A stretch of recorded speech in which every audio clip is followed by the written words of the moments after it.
Ah, comme si faire une tartiflette n'était pas assez calorique à l'approche de Noël, j'ai décidé de faire avec vous des sablés de Noël cette fois-ci. Je vous laisse vous munir de votre plus beau fouet et de vos plus beaux ingrédients pour commencer cette recette. Bon, la première étape, ça va être de battre notre beurre. Oh merde. La première étape, ça va être de battre notre beurre pour qu'il devienne mou. Mousseux, pardon. Oh wow. On dirait de la crème pour le visage. Et là, c'est vraiment littéralement que du beurre, quoi. Ah, j'aime pas trop l'odeur du beurre chaud. C'est pas très bon. Ouais, parce que le beurre sorti du frigo, c'est clairement pas assez mou. Donc moi, je vous conseille de le passer quand même un petit peu au micro-ondes pour qu'il ramollisse vraiment bien. Et comme ça, après, il sera bien pour être touillé avec le fouet, quoi.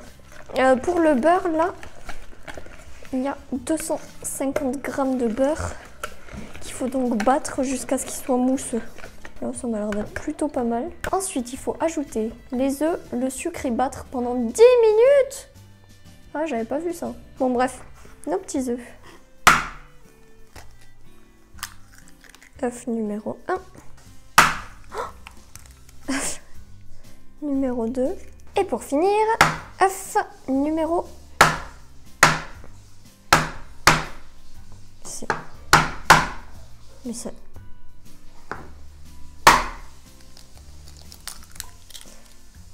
œuf numéro 3. Allez hop, nos 3 œufs sont avec notre petit beurre. Alors ensuite, bon, le sucre, normalement, il en faut 250 g, mais je trouve ça beaucoup trop, donc je pense que je vais en mettre que 200 g pour que ce soit quand même sucré, mais pas trop. J'ai aucune notion de si 200 g c'est suffisant, mais 250 pour moi c'est trop. Après, ça dépend si vraiment vous faites en plus un glaçage royal par-dessus, ça va être super sucré, donc moi j'aurais dit limite de mettre que 150 g si vous faites un glaçage par-dessus. Il faut garder que ce qui est utile sur le plan de travail, sinon après vous allez être débordé. Donc là, il faut battre pendant 10 minutes. Je trouve ça énorme, 10 minutes, mais bon. Il est 41 jusqu'à 51. Ouf. Ça fait les biscottos. C'est bon, on a la texture qu'il faut. Allez hop, on va dire que c'est bon. J'ai fait que 5 minutes, mais ça suffit largement. Allez, regardez-moi cette belle texture là. Wow. Donc il faut ajouter la farine. Ah oui, la farine, alors là, il y a besoin de 500 g de farine. Donc là, niveau quantité, j'ai peur que mon petit plat ne soit pas à la bonne taille. Mais bon, je pense que je vais faire 250 et 250, ce sera plus simple à peser. Oula, 260. Bon. Faut que je pense à tout à l'heure faire seulement 240. Là, je vais ajouter à la pâte des zestes de citron, parce que ça donne un petit arrière-goût plutôt pas mal. Oh, ça sent trop bon. Après, le zeste de citron, c'est optionnel, mais moi, je trouve que ça rajoute un petit goût pas mal en plus quand même. Je rajoute même un peu de jus de citron à la préparation, parce que je trouve que ça donne un petit goût sympathique, quoi. Et après, vous pouvez ajouter aussi, alors ça, c'est optionnel, hein, c'est vraiment si vous aimez, la cannelle. Parce que vraiment, ça leur donne un petit arrière-goût plutôt sympa. Ouais, le petit mélange cannelle-citron, franchement, oh l'odeur. Ils vont être trop bons. Allez, on va commencer par mélanger ça. Alors là, pareil, hein, faut avoir des sacrés bras pour le début, parce qu'au départ, tu continues de faire au fouet, et au bout d'un moment, tu fais à la main. Quand ça devient trop, pâteux. Enfin, trop dur pour être battu au fouet, quoi. Oh là, l'odeur, c'est exceptionnel. Faut avoir des muscles, en fait, hein, pour faire de la pâtisserie, parce que vraiment... Oh, purée. Ah là, ça commence à être tendu, là, niveau épaisseur, là. Hein. Regardez. Elle est belle, hein? Ah, merde. Et là, je crois, les amis, qu'on va commencer à devoir salir nos petites mains, là, hein. Parce que là, c'est plus possible. Je vais le fariner. Ouais, pensez à bien fariner, surtout même vos doigts, parce que, bien évidemment, je le rappelle, hein, mais c'est logique, il faut se laver les mains hein, avant. Sinon, c'est pas très hygiénique, quoi. On va faire petit à petit. Ce que je vous conseille, c'est de garder quand même de la farine à côté, parce que faudra toujours se refariner et tout, donc bon. Là, Faut pas qu'il en manque parce que sinon vous serez enquiquiné. Par contre, c'est très salissant de faire ce délicieux petit plat. Bon, en fait, là, il va falloir que je prenne vraiment toute la pâte en même temps parce que sinon, celle-là, elle va être bien. Et l'autre, pas assez. Je pense que c'est peut-être faisable au fouet. Mais bon, clairement, j'ai pas la force nécessaire pour faire ça au fouet. Hein. Les volcans d'Auvergne, quoi. Oh là là. En fait, il faut être minutieux quand vous faites cette pâte à sabler. Parce que vraiment, c'est soit tu fais ça comme un bourrin et du coup t'en fous partout, soit tu fais ça minutieusement et tu t'en fous pas partout. Bien que là, il y en a quand même un peu partout, mais ça va. Genre là, si je faisais ça comme un bourrin, la farine, il y en aurait beaucoup plus à côté. Ça, c'est clair et net. Oh putain. Non mais il y en a au taquet de pâtes. Ah, ça fait beaucoup plus que ce que je pensais. J'aurais peut-être dû mettre un tablier.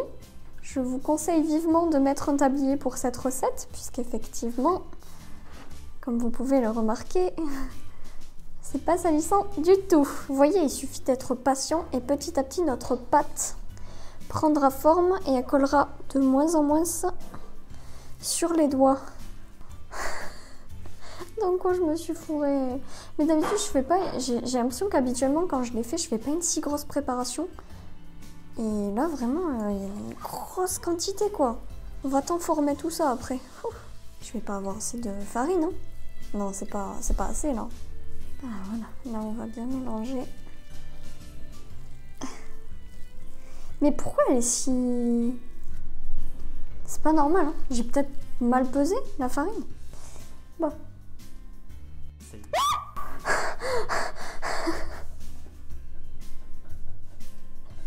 Espèce d'abruti! Je te déteste!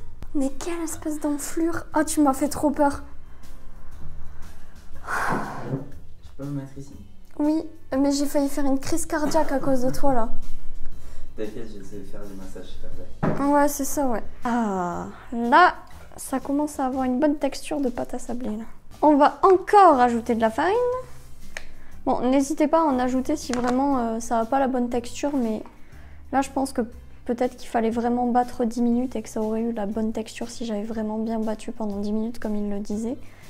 Mais là, du coup, je rajoute de la farine pour que ça ait vraiment la bonne texture, parce que habituellement, ça a une texture plus solide, on va dire. Mais là, ça commence là. Là, ça commence à bien se solidifier. Ah, là, on commence à être sur une bonne pâte à sabler, là. Vous voyez? Encore un petit peu, peut-être. On récupère tous les morceaux de pâte qui s'étaient barrés de notre pâte. Ah, là, je suis contente parce que ça reprend une vraie bonne texture. Regardez là comme elle est belle. Là, on frise la perfection, là.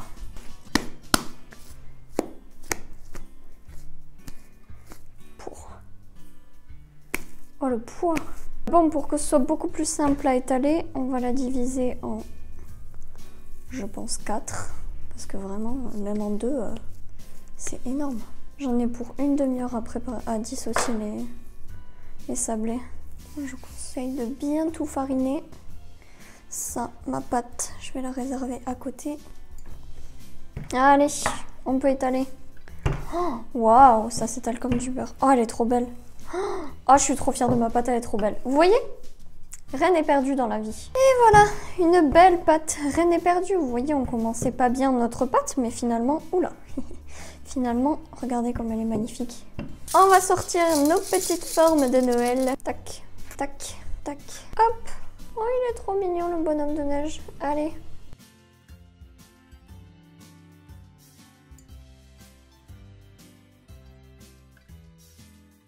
En fait, c'est ça la pâte à sabler, c'est que par contre, c'est interminable, quoi. C'est un peu comme la raclette. À chaque fois que tu penses avoir fini ta pâte, en fait, tu te rends compte qu'il en reste encore et que tu peux encore faire des bonhommes. C'est comme pour la raclette. Tu te rends compte qu'à chaque fois, il te reste du fromage, donc tu rachètes de la charcute. Et après, finalement, il te reste de la charcute, donc tu rachètes du fromage et patati et patata. Et c'est la boucle infinie.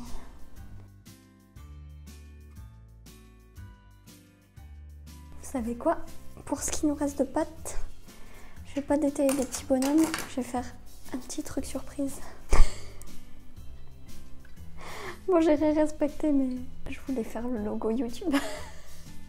Il est dégueulasse. Ah, il me fait pitié. Bref, allez, c'est pas grave. Avec un quart de pâte, vous pouvez quand même remplir tout ça déjà, ce qui est plutôt pas mal.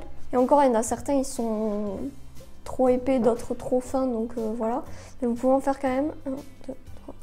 Ouais, vous pouvez quand même en faire 20 avec une plaque comme ça. Donc en tout, ça veut dire que vu que j'ai 2 plaques, là, je vais pouvoir en faire 40. C'est vraiment pas mal. J'ai vraiment l'impression d'être à l'atelier du Père Noël, quoi. Je dois préparer un tas de gâteaux pour tous les petits lutins. On n'oublie pas, comme d'habitude, 2. C'est bien. Allez.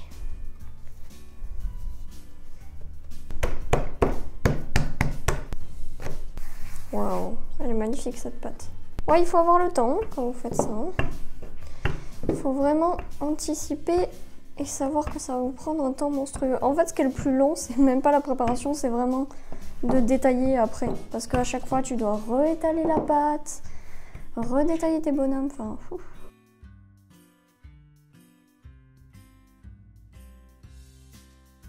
Oh, vous savez quoi? Je vais faire des petits messages d'amour sur des ronds. Parce que c'est aussi fait pour ça, les fêtes. Faire passer des messages d'amour à ses proches.